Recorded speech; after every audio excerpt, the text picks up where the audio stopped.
श्रमिकांच्या हाता उतरले आहे अशा प्रकार शब्दातून अंधश्रद्धेला वाचापोळत समाज प्रबोधन जागृती केली.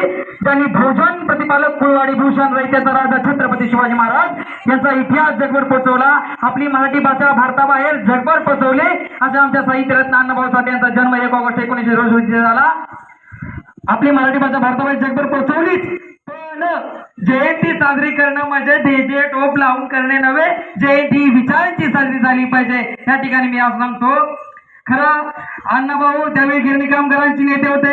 त्यावेळी गावाकडून कामगार मुंबईला जायची, पण त्या कामगारांची व्यथा अण्णाभाऊ त्यांच्या गाण्यातून म्हणली. माझी मैना गावाकडे राहिली, माझ्या जीवाची होती या कायली.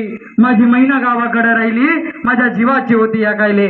जाता जाता शेवट एवढंच बोलतो, इथली न्याय व्यवस्था काहीकांची रखेल झाली, ही सांसद देखील हिजऱ्यांची हवेली झाली. ती माझ्या व्यथा मांडू कोणा करे, कारण का इथली न्याय व्यवस्था भ्रष्टतेने रंगीन झाली. इथली न्याय व्यवस्था भ्रष्टतेने रंगीन झाली. धन्यवाद.